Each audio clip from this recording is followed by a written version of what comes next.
आम्ही तुम्हाला सांगितलं की दिवसातून 2 वेळा जेवा. जेव्हा तुम्हाला कडक भूक लागते त्या 2 वेळा जेवा, हा पहिला सल्ला आहे.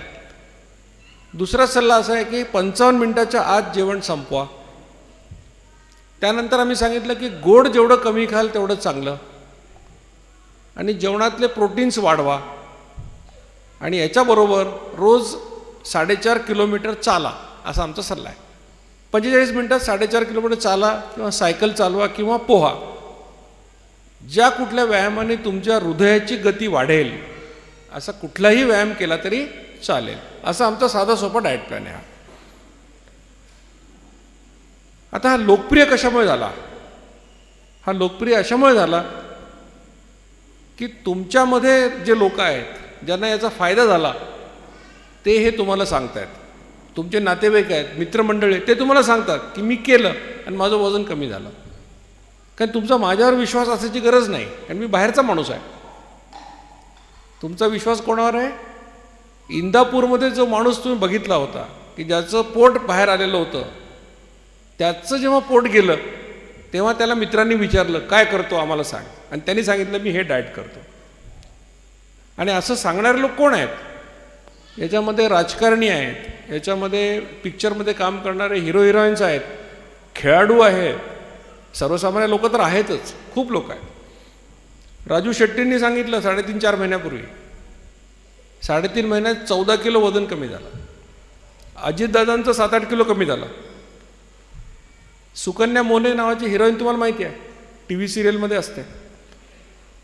तिने षण्मुखानंदच्या कार्यक्रमात सांगितलं की 28 वर्षापूर्वी तिला ॲक्सिडेंट झाला, त्याच्यामुळे वजन वाढलं. वजन वाढल्यानंतर भरतनाट्यम करता येत नव्हतं. ती डान्सर आहे भरतनाट्यमची. का करता येत नाही? कारण भरतनाट्यममध्ये एका विशिष्ट पोझिशनमध्ये उभं राहावं लागतं आणि वजन जास्त असल्यामुळे ते होत नव्हतं, करता येत नव्हतं. हा डाएट प्लॅन केला, 8 किलो वजन कमी झालं. वजन कमी झाल्यावर ती पोझिशन घेता यायला लागली. मग तिने सुकन्या मोनेनी भरतनाट्यमचे पब्लिक प्रोग्राम करायला सुरुवात केली. 2 प्रोग्राम झाले सुद्धा. हे जेव्हा लोक असं सांगतात तेव्हा तुम्हाला कळतं की खरंच हे परिणामकारक आहे, याचा फायदा होतो. आणि असं सांगणारे तुम्हाला लोक घराघरात, गावागावात, शहराशहरात तुम्हाला लोक सापडतात. म्हणून हे अभियान लोकप्रिय झालेलं आहे. या अभियानाच्या कुठेही जाहिराती आम्ही केलेल्या नाहीत. लोकांना आपल्या गोळ्या विकण्यासाठी जाहिराती करायला लागतात. टाइम्स ऑफ इंडियामध्ये, इंडियन एक्सप्रेसला अर्ध पान जाहिरात द्यावी लागते लाखो रुपये खर्च करून. आम्हाला फुकट आमची जाहिरात लोक करतात कारण त्यांना फायदा होतो. आता मी जे काही तुम्हाला सांगतोय याच्यापेक्षा वेगळं सांगणारे लोक खूप आहेत जगामध्ये. काही लोक सांगतात की दर 2 तासाला खा. काही लोक म्हणतात की फक्त नॉनव्हेजच खा.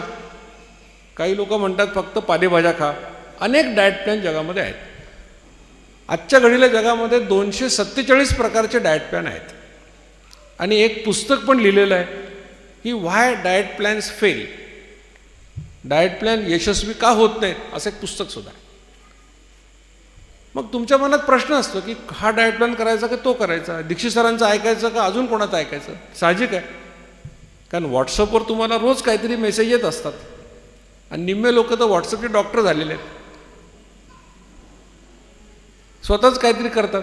मध्ये तरी एक पोस्ट आली होती की डायबिटीसच्या लोकांनी काय करायचं म्हणे, कारल्याच्या रसामध्ये पाय बुडवून बसायचं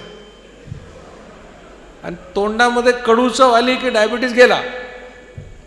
इंदापूरमध्ये कारले मिळणं बंद झालं होतं कारण डायबिटीसच्या लोकांना उत्साह, लगेच डायबिटीस घालवायचा काही करून आपला. मग तुम्हाला प्रश्न पडतो की हे करू का ते करू, हे करू का ते करू, प्रश्न पडतो. तर माझं म्हणणं तुम्हाला असं आहे की माझ्यावर विश्वास ठेवू नका. माझ्यावरच काय, कोणावरच ठेवू नका. कोणावर ठेवा विश्वास? स्वतःच्या अनुभवावर विश्वास ठेवा.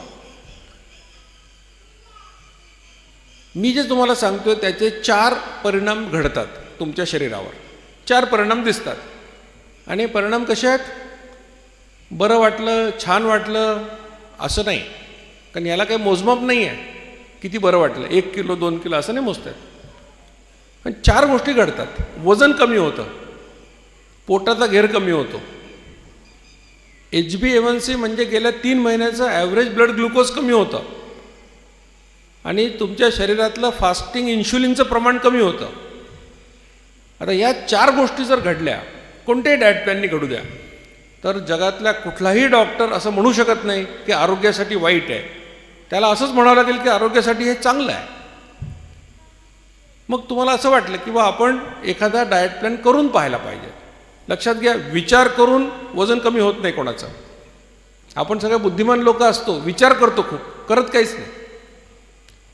कुठल्याही डाएट प्लॅनचा परिणाम पाहायचा असेल तर तो 3 महिने प्रामाणिकपणे करायला लागतो. 8-10 दिवसात काही होत नसतं. मग तुम्हाला असं कोणी सांगितलं की 2-2 तासाला खायचा डाएट प्लॅन आहे, तुम्हाला आवडला, ठीक आहे, तो करा. मग सुरुवातीला काय करा, मी सांगितलेल्या 4 तपासण्या करा.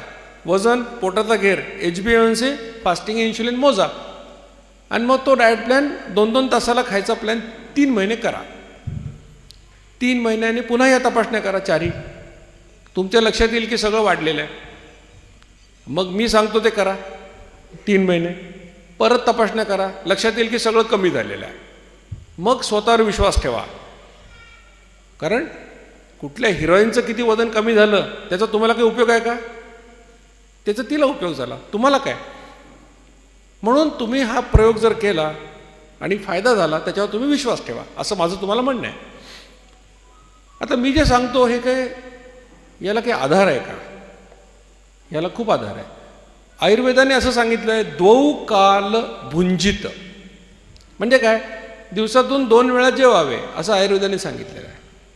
आयुर्वेदामध्ये असं लिहिलेलं आहे की जसं तुम्ही अग्निहोत्र 2दा पेटवता, सूर्योदय आणि सूर्यास्त 2 वेळा, तसं तुमचा जठराग्नी प्रज्वलित झाला की 2 वेळा जेवा असा सल्ला दिलेला आहे. वेदांमध्ये असं लिहिलेलं आहे की जो माणूस दिवसात 2दा जेवेल त्याला उपास केल्याचं पुण्य मिळेल. आणि तुम्ही सगळं पुण्यासाठीच करता. पुण्य कमवायचा एवढा सोपा मार्ग काय असणार आहे? 2दा जेवण, रोज पुण्य. महाभारतामध्ये काय लिहिलं आहे ऐका. महाभारतामध्ये असं लिहिलं आहे की जो माणूस एकदा जेवेल त्याला आरोग्य मिळेल, जो 2दा जेवेल त्याला शक्ती मिळेल, जो 3दा जेवेल त्याला आजार मिळेल, आणि जो 4दा जेवेल त्याला नक्की मरण मिळेल, असं लिहिलेलं आहे.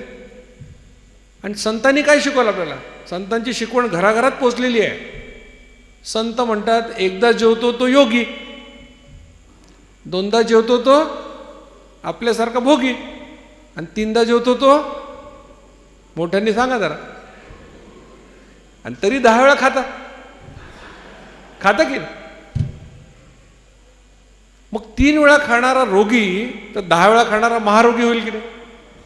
तेच तर चाललंय सगळं, तेच तर प्रॉब्लेम आहे सगळा. म्हणजे आपल्याला माहिती सगळं आहे, घराघरात माहिती आहे की जास्त वेळा खाणं चांगलं नाही आहे. आपल्या म्हणी बघा तुम्ही, काय म्हणतो आपण देवाकडे प्रार्थना, काय करतो माणूस? 2 वेळचं खायला मिळू दे, बरोबर? हिंदीत काय म्हणतो? 2 वक्त की रोटी. कोणी पाहिलं का असं म्हणणार आहे 4 वक्त की रोटी दो म्हणून? कोण म्हणतं का? नाही म्हणत. 2 वक्त की रोटी असंच म्हणतो की 2 वेळा पोटभर जेवायला मिळू दे, असं सगळ्यांचं मागणं आहे. त्यामुळे ज्या समाजामध्ये माहितीचं रूपांतर ज्ञानामध्ये आणि ज्ञानाचं शहाणपणात होत नाही, तिथे ही अवस्था येते. माहिती सगळं आहे, कळतं पण वळत नाही, अशी अवस्था आहे.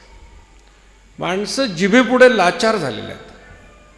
काय खातो, कुठे खातो, किती खातो, काही त्यांना संयम राहिलेला नाही. खूप लोकांना विचारतो मी, कशासाठी खाता, कशासाठी खाता? लोक म्हणतात कॅलरीजसाठी, कोणी म्हणतं प्रोटीन्स, कोणी म्हणतं व्हिटॅमिन, कोणी म्हणतं मिनरल्स. लोक हुशार झाले आजकाल. कोणी म्हणतं झिंक, मॉलिब्डेनमसाठी खातो म्हणतात. या प्रश्नाचं खरं उत्तर तुम्हाला सांगतो, तुम्ही का खाता? तुम्हाला मिळतं म्हणून तुम्ही खाता, दुसरं काही कारण नाही आहे. खायला मिळतं म्हणून खाता, दुसरं काही कारण नाही आहे. आता समजा प्रवीण भैयांनी इथे समोसे फिरवले, काही लोकांना आतून आनंद झाला, जास्त आनंदून जाऊ नका असा काही प्लॅन नाही आहे.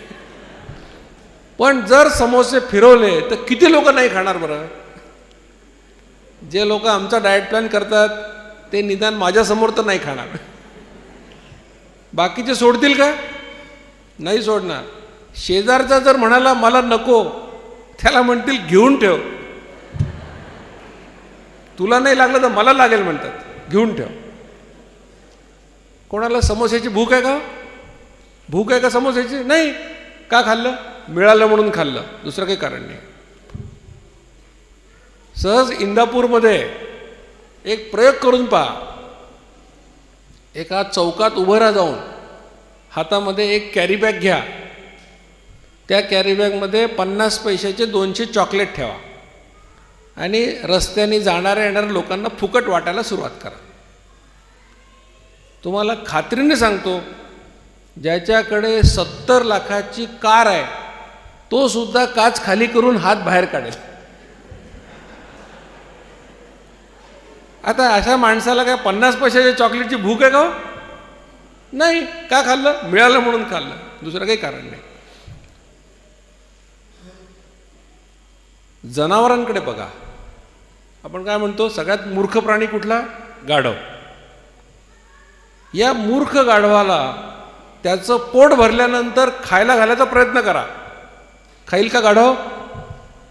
एकही गाढव असा गाढवपणा करत नाही. नाही खाणार. पोट भरल्यावर नाही खाणार ते. कोण खाईल? बुद्धिमान माणूस खाईल. करपट ढेकरा येतात, मळमळ होते, पण रात्री फुकटची पार्टी आहे दारूची, तर हा गोळ्या खाऊन जाईल. तिथे जाईल की नाही?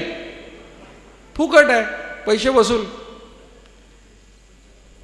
प्राण्यांचं जर आपण अनुकरण केलं खाण्याच्या बाबतीत, जेवणाच्या बाबतीत, तर आपले 80% प्रश्न मिटणार आहेत. लक्षात ठेवा.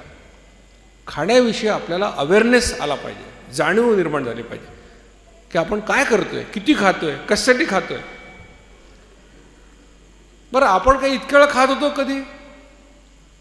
हे कधी सुरू झाला प्रॉब्लेम आपल्याकडे? जेव्हा इंग्रज भारतामध्ये आले.